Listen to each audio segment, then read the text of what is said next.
This is a quick video on how to put together the front legs. This is the inner front leg with the flat seam at the top and then a curve that goes in.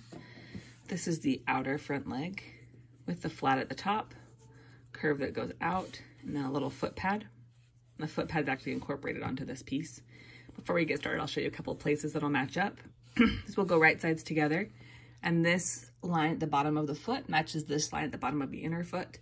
These seams match up here. These seams match up with these. And then the top straight points match up with the top straight points.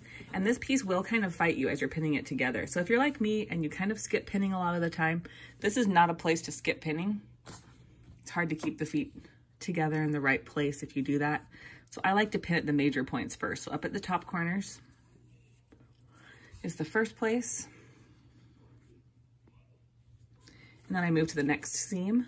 These parts in between the seams will fight you because the pieces are moving in opposite directions. So I kind of come back to those. I like to do the quilter thing where I offset which direction the seams are going, just hand kind of press it and then pin that in place. So again, that's where the two seams meet up. And then this seam doesn't have a seam it matches with, but it does have a hash mark. So just gonna do that.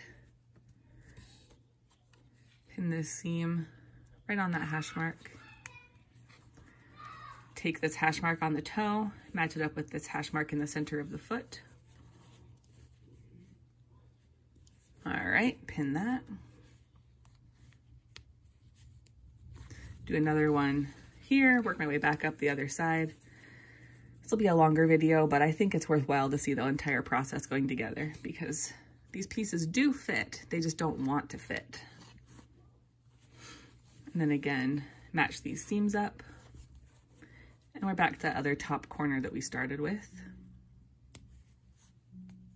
If you kind of pull between these points, these seams will line up and you can choose which direction you like your needles to go. If I'm going to be stitching along a straight seam, I just put a needle in horizontally. And then I come to this other side, do the same thing, kind of pull on it, ease it together so it's going flat. The next easiest place is to kind of ease this curve together on the foot pad. So I hop down here and do that next. Kind of half the distance between your existing pins, put one in, and then you can continue to pin and pin depending on how many you'd like to help you follow that curve. I'm just going to show one in this video. And then again, kind of pull on the fabric. It'll help it line up and add a pin. My pins are a little bent, as you can see. It's time for a new batch.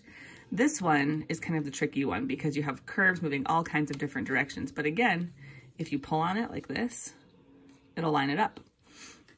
So one important note is that this seam is where I currently have the opening for stuffing. I've already pinned one of my legs and I put these clips where I want the seam to stay open to make it more visible.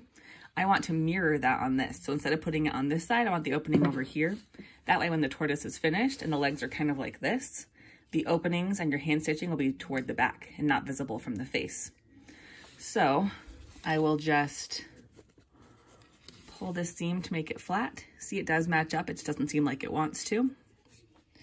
And I'll put clips here to remember not to stitch through this part. Keep it open for stuffing later. And then again, pull on it and it will line up. Put a pin there. I usually leave this top open. You'll stitch it shut in a later step. If you want to stitch it shut, that's fine because you can turn it through here. So either way is up to you. Let me know if you have any questions.